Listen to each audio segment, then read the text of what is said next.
So last night I didn't take CBD oil with my medications because I ran out, and I slept fine. I woke up once in the night and took one extra Seroquel and fell back to sleep. And I had a strange experience where before I went to sleep, at some point, someone came down and was like, gave me a hug and, oh, do you want to hang out tomorrow? And I had this reaction as I was trying to fall asleep that just came over me. It was really intense and I didn't expect it. Where it was kind of like, this is why I don't want to live here. I don't want people just to be able to walk into my space at any time. And so it was interesting because when that happened, my inner consciousness like went into this sort of holotropic breathing like thing that has happened before. It happened really intensely right before I was hospitalized the very first time. And it happened, but it wasn't as intense. And it was sort of like empty and dark and vast. And then after the breathing stopped, after I don't know if it was like a minute or 5 minutes or 10 minutes, but I was laying like this and I could feel like this pressure on my hands, like there was this like womb enclosing me or something. It was strange and not uncomfortable. So that was sort of like the fourth strange experience that I've had in a week, I guess. Yeah, like with the panic attack, the being pulled out of my body, the projecting those movie clip images, and of course all the remote viewing, and then this going into that, as well as I guess another one where I did the yoga posture and sort of felt that peace where I could send love to people for the first time in over a month. So that was nice. It's so strange how that love goes away, or seemingly does. And yesterday I wanted to talk just briefly about how something that's inspired me is watching Jason Silva's video on awe. And he says something like, with the technology now, I don't know if he says we're sort of responsible for being co-authors of the meme sphere. Like there's no reason why we can't or shouldn't, like we have all this technology. So that was a bit inspiring for me to share or something, I don't know. And also, I'm not sure what else, but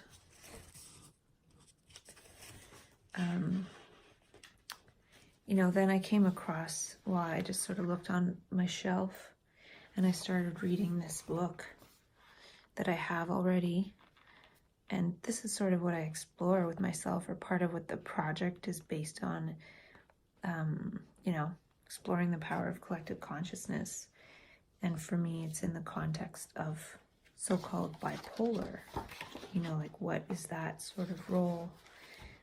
I think it's sort of some kind of evidence of a collective consciousness, or at least a segment of it. Like I'm not trying to say that it's better or anything. There's no way to say that it's better, because there's the down times, which are horrible and very painful and very, feeling kind of like evil and violent, and it's really not great at all.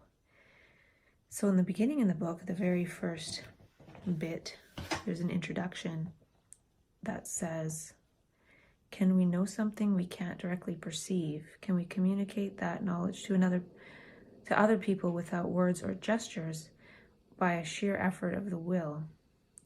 Are there things we don't even need to communicate because in some mysterious way we all just know? And what of the physical world around us? Can we act upon that by the power of the mind alone? Could a collective consciousness be harnessed to transform the world? So that's kind of what my question is. Could a collective consciousness be harnessed to transform the world? Or can people with bipolar sort of harness the up somehow? And what would be the way to do that? It would be to sort of share with each other And I actually feel that if we really were able to communicate and share those memes of this sort of bipolar downloading, if we were really able to like integrate that, we would need less words, because people with so-called bipolar, they get in contact with a lot of words. And as there's more understanding, we don't need as many words. And I kind of experienced that in the last cycle where I was trying to explain a lot, and it created a lot of words of explanation. And yeah, and then now I've created another project where it gets rid of the need for that, which I'll talk about later. And it says, there's an image here, and it says, the thinker as imagined by Auguste Rodin, but is he thinking deeply enough? Might we all be capable of thinking our way to other dimensions, as yet unperceived or even unimagined? And then, interestingly, the very last part of the book is talking about, it says, patience. Acceptance, if it's ever to come, will be sometime yet, that's clear, in terms of acceptance of some kind of collective consciousness.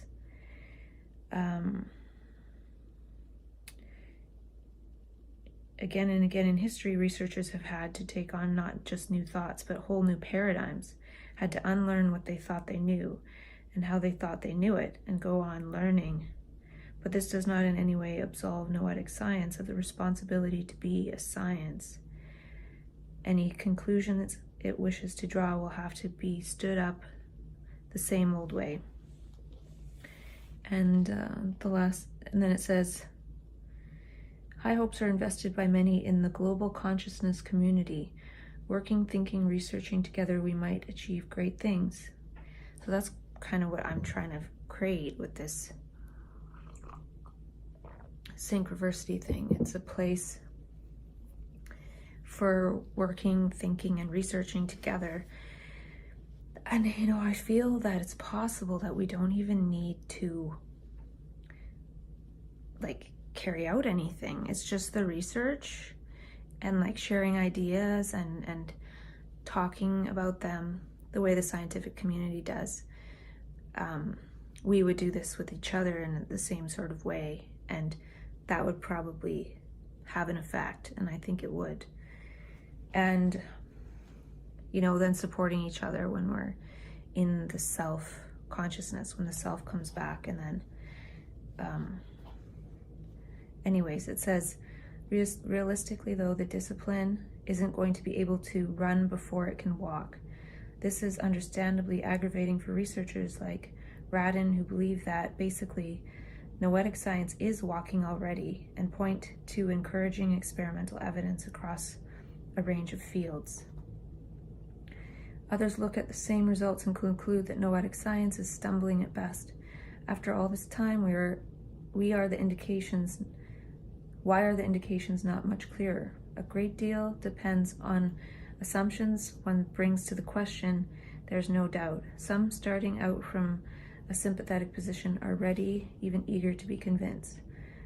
Some skeptics won't soften, however strong the case. In the end, we all have to make up our own minds as individuals as far as that's possible. It is important that we consider the available evidence as justly as we can and think things through. However difficult the judgment, the journey there is likely to be life-changing, challenging, and revelatory, taking in fundamental questions of cosmic and individual existence. Whatever we decide, we're in for a heady time. Whichever side of the fence we finally come down on, it won't be time or study wasted, that's for sure. And that's a nice last sentence of the book for me, because it says, whichever side of the fence we finally come down on, it won't be time or study wasted, that's for sure. In terms of coming down on the side of the fence of there's no collective consciousness, or there is some kind of collective consciousness and intelligence. And I think there is. I really do. And I think when I talk with myself, it kind of proves it every day.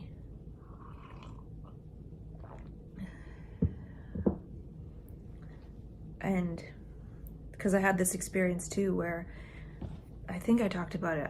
I saw the flower of life, because I see the flower of life sometimes in terms of these little sparkling living bits. And I had an experience with that years ago too, seeing that each time the sparkle was there, it turned into an ant. So it was like the ant pattern in the ground. But anyway, the next day, a friend of mine who I very, very, very rarely talk to, I've talked to like twice by email in like the last couple of years, sent me a flower of life illustrated sort of colorful GIF that was a bit animated. And that's a person that I associate with the flower of life. So yeah, and even yesterday the thing was, it came to mind to play the little Nintendo that I could set up here, and then that's when the person came down and said, oh, maybe we could play some Nintendo tomorrow. So it's like the world really is obviously responding to, you know, my subjectivity, but it's really strange when like it's the response of people, because then it feels kind of like this subjectivity is not, it's like controlling other people in a way, or influencing them, and that seems like a big responsibility.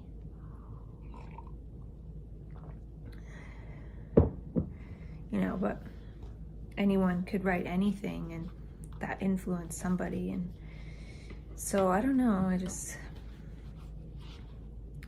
and then on page 35, not that I want to say too much about it, but it says,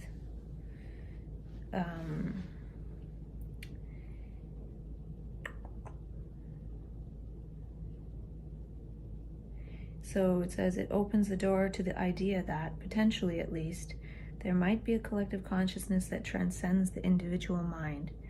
Just as the internet links up the world's computers and enables them to work in concert, could a shared intelligence someday unite humanity? Or is this already happening? I think it's already happened, actually. Like I've seen it. It came to mind again that I saw like this really beautiful bunch of people, and I was in 7-Eleven, and there's all these like beautiful beings, like kind of like these light beings walking around, and then there's like this shift, and then it turned into this like chaos of people, and it was like before my eyes. So there is more than one world. And I even wrote down a couple quotes from Krishnamurti's notebook, because he talks about another world, and you know, it's kind of dangerous to talk about the other world, because then one thinks one needs to like end the body to get there. And so there's two quotes that I got yesterday from Krishnamurti's notebook. Had been seeing people, and after they left, one felt as though one was suspended between two worlds.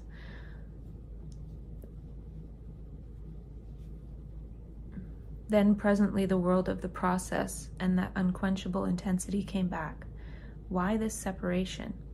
The people one saw were not serious. At least they thought they were serious, but they were only serious in a superficial way. One could not give oneself completely, and hence this feeling of not being at home again. But all the same, it was a strange experience. That's from page 37. And then there's another one. Woke up early with that strong feeling of otherness, of another world that is beyond all thought. It was very intense and as clear and pure as the early morning cloudless sky. And that's page 43. So this is like Krishnamurti, somebody who went around teaching the world for 60 years, talking about another world. And then if people are in the hospital with bipolar and they're talking about like another world or another dimension, or special messages or something coming from another world, then we're crazy. So what I've learned this time in the process is how to sort of keep more of it to myself. And I feel quite a bit better today. I took some of my vitamins and I ordered a few more.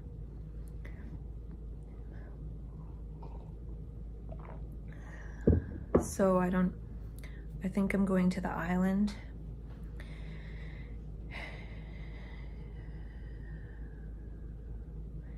I'm not sure if it's good to go or stay here or what, but yeah.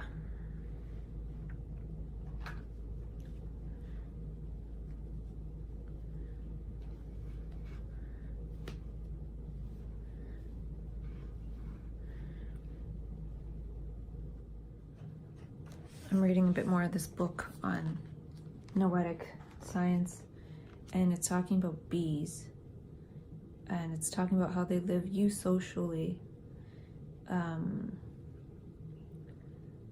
community of worker bees would be well fed and equipped but barren, because they need the queen for reproduction.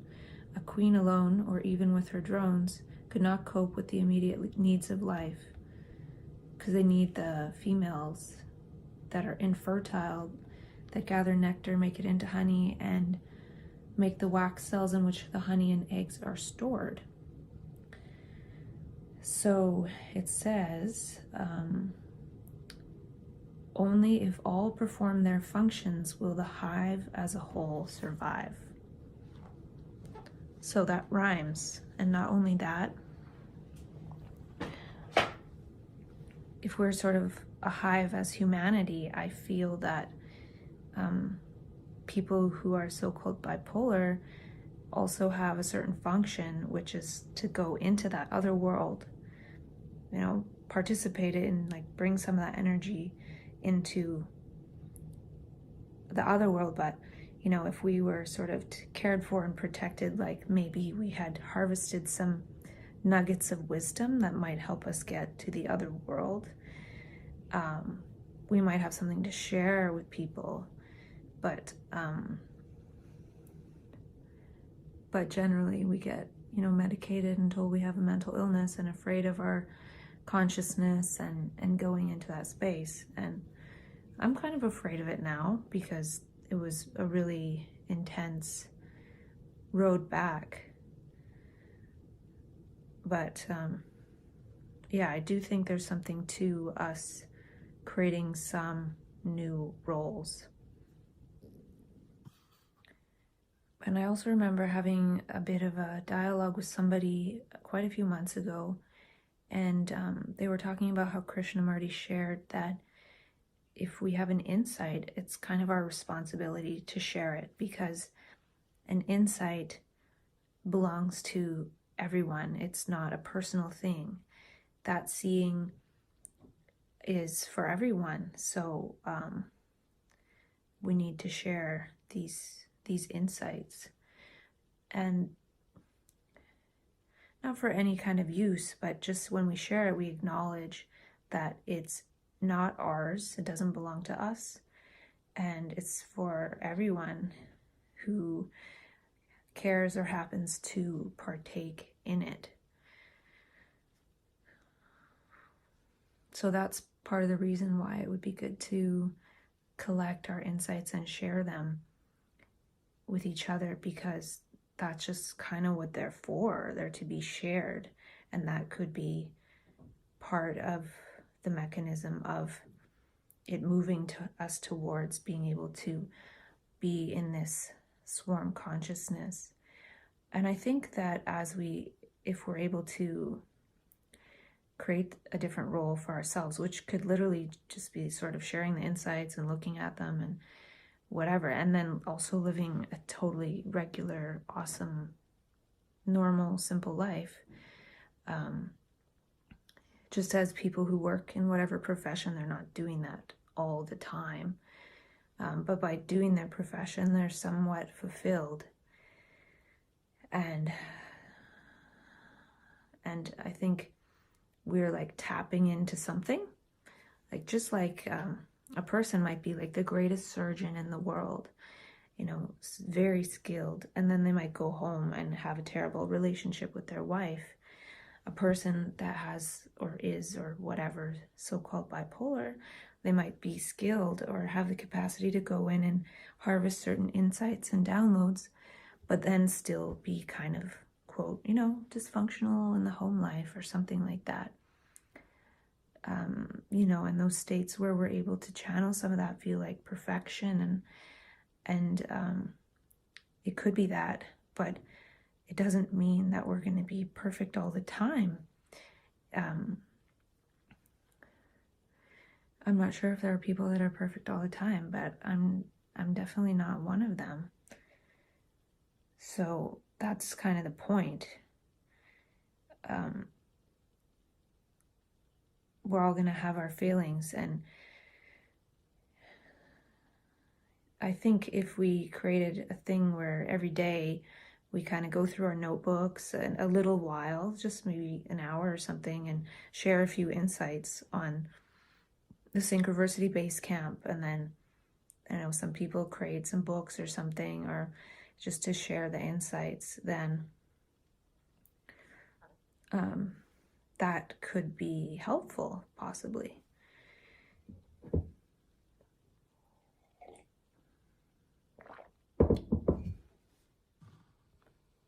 And part of what I've realized through this cycle is, you know, according to how quickly I've responded to starting taking supplements again, I think that you know, that immediate response is the body kind of relaxing because it's starting to get the nutrients again, and my brain's feeling like I will take them, so it's feeling more comfortable. And I think it means that I do need the gesture of these nutrients in order to stay grounded, you know, in material world as well as, you know, the subtle world, which the brain can access these like subtle, you know, meanings and messages and insights that I don't think the brain would access those insights if we were already living in that world in an embodied way. There'd be no point in thinking about it or thinking one's way into it. And then the thinking one's way out of it is like, you know, the equal and opposite fall to the rise. So, yeah, I need to find a way to stay kind of grounded and help other people. So I think, you know, the self-dialogue and the vitamins are helpful, because speaking some of those insights and discoveries out loud, basically there's nobody to listen to that. There's a whole system designed to listen to when it falls out, and we have these stories of self and pain and past and trauma and all that, and they just basically give us pills to quench that. So I think taking the vitamins helps to quench and ground some of the higher states. And yeah, I don't really know where that leaves me in terms of being portable. And there really is something to the power of human attention. So I think, I think I might try to utilize that in some way. And also the power of the human gaze and the power of human touch. You know, AI can't duplicate the living power of a human attention, but oftentimes we're usually we usually try to get information and like bring it into the brain from the outside. And if we get something from the outside, it's already been created, so it's already not alive anymore. And then we take these bits and then we use those to speak. And I feel like this is why it's essential to get into contact with the source within, because that's the only way there'll be some kind of, I was reading in the Krishnamurti talk, he talked about the creative flame. So it's kind of like having the creative flame as the way one speaks as well.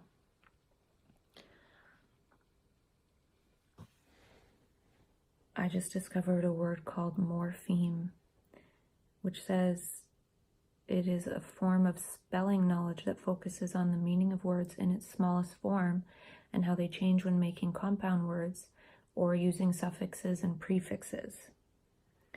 And so I think I've discovered, what this is kind of like a bipolar noetic science thing, but it's also, it seems that the bipolar brain accesses some kind of morpheme area of the brain where the brain starts playing with the language that it has. It plays with the semantics, it plays with the linguistics, and now I see that also plays with the morphemes. It starts to pick apart the syllables of the words or the morphemes of the words and see which ones are coherent and which ones are incoherent, and starts to change the words. Like to have con, for example, I can do one right now. We use the word consciousness, and con is kind of like a negative, like a pro and a con. So then what one would do is call it preciousness. So I just changed the word, which is one of the fundamental words that we question and look into, and I call it preciousness instead of consciousness. So that would be an example of how one would change a word to be a little bit more like positive, since consciousness is like this fundamentally positive thing. Like it's how we experience life and we don't even know what it is. So, consciousness could be coherent in that we don't even freaking know what it is. And that's kind of a con. But anyway, I won't go on with that. But one can just start playing with a word for, however many minutes, and then it can get into different stuff. And I've done a lot of that, and I did that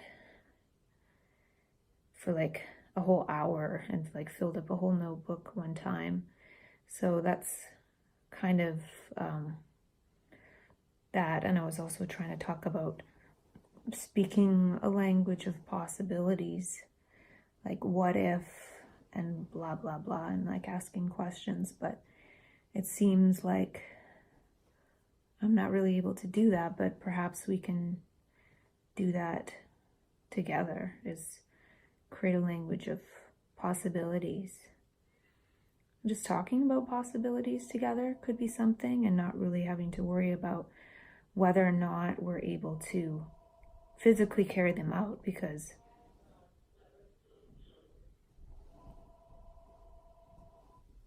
yeah. So yeah, all this talking with myself is like raw data.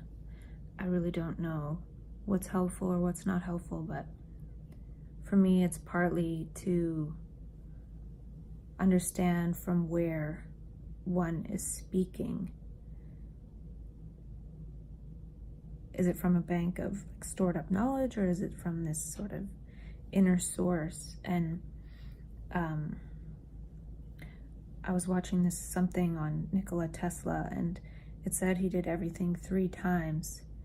And sometimes when I'm in this state, I have to do things 3 times. Like, it kind of won't let me. Like, I put in my password, it says error. I put in my password again, it says error. And then I do it again, and then it's fine. So I don't know why that is, but it could be something to do with the 3 bodies that we have that Ken Wilber talks about. And yeah.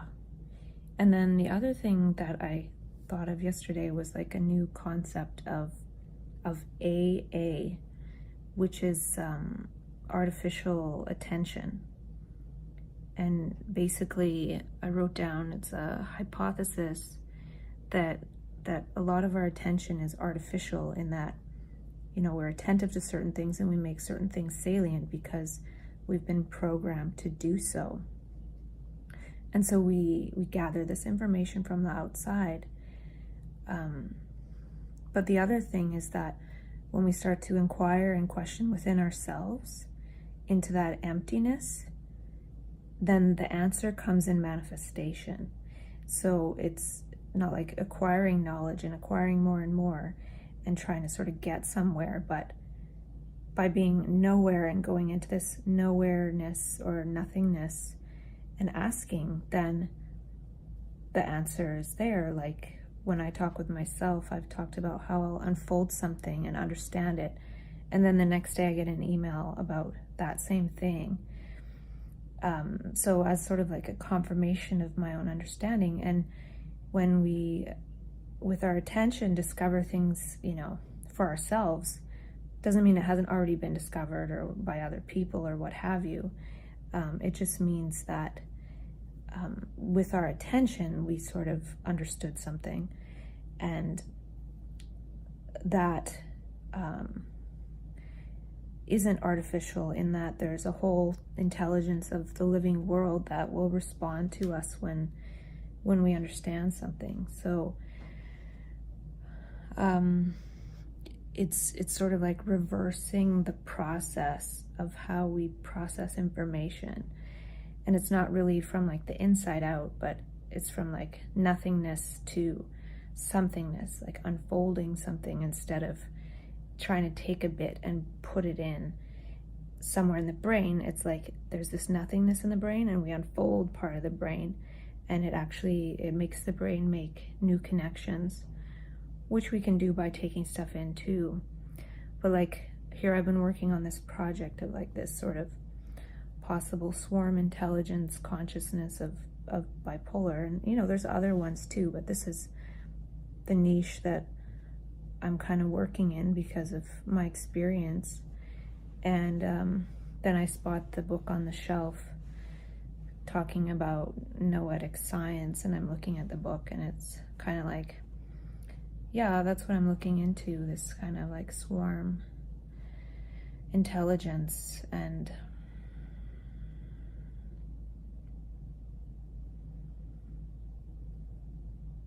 yeah.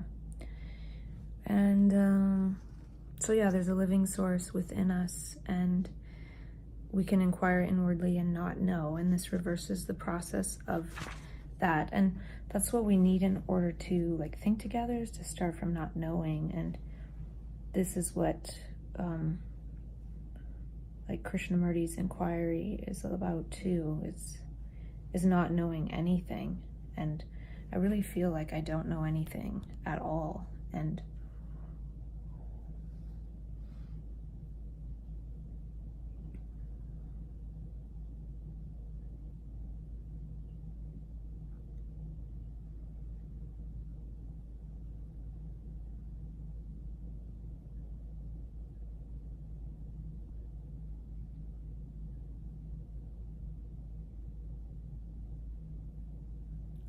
yeah, and there's definitely an observer effect.